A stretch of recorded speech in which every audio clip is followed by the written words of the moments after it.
Hello guys, welcome to our channel once again. In this video, we are going to talk about some basic things you need to know before you start trading Forex. You can't start trading Forex without you knowing anything in the market, right? As Warren Buffett said, don't invest in something you don't understand. Now, today I'm here to let you understand the basic things you need to know before you start trading. This video is going to be very simple and precise. Without further ado, let's get into the video.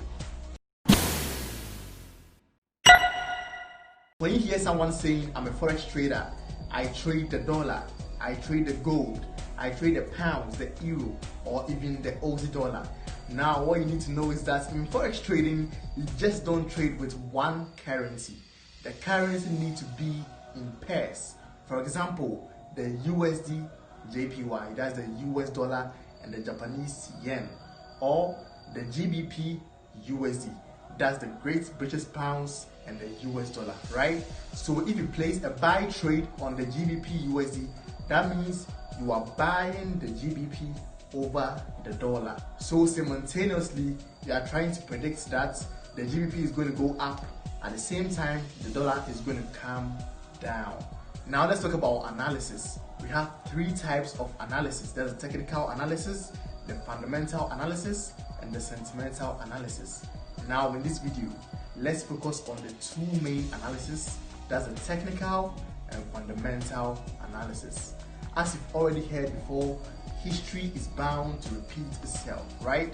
Or history is likely to repeat itself. So when I'm talking about history, you're talking about the technical analysis.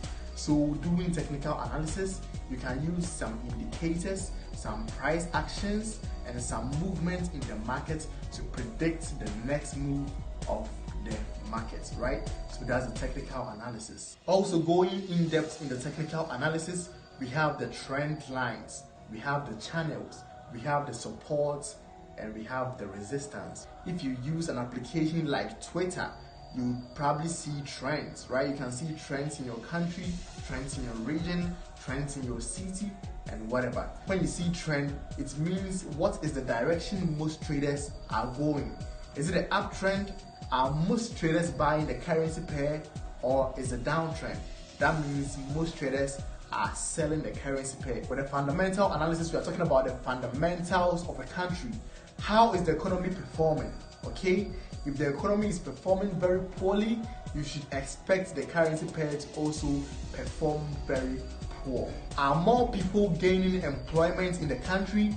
If yes, you should expect the currency pair to gain some strength or some momentum over the other currency pair. Is there a disaster in the country? If there is a disaster, that means it's a bad news and it's going to affect the currency pair of the country.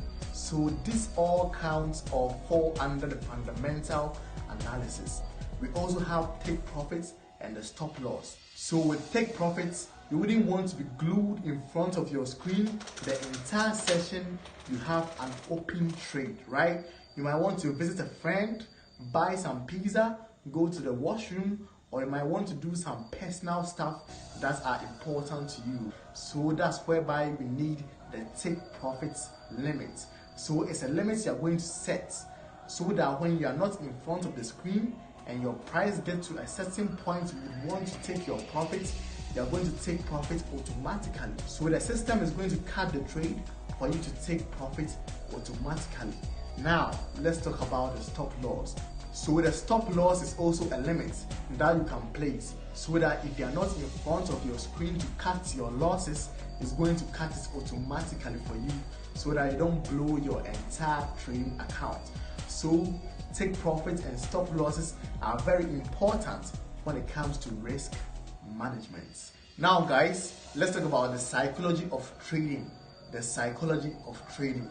You have to be mentally strong if you want to trade Forex for a very long time and make more profits in the market.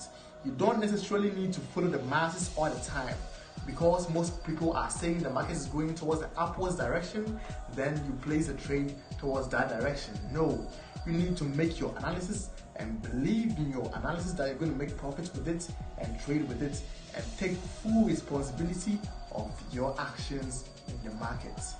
I'm going to share with you a book that has personally helped me over the years in trading Forex. That's The Psychology of Trading by Dr. Brett Steenberger. Sometimes you could have a winning streak in the market, making profit over profit over profit over profit. And sometimes you could also have a losing streak, losing every trade you place. That doesn't mean that's the end for you. You have to be psychologically strong, take some time off your screens, and then prepare again and come back to trade. When most people face a cycle whereby they are making losing streaks, then they give up. No guys, you should take this losing streak as a lesson. Go back to the exercise table and analyze what you did wrong in the market and come back stronger than ever. Okay guys, I hope this video was very informative. Now like and subscribe to our YouTube channel and expect great videos like this subsequently. Thanks for watching.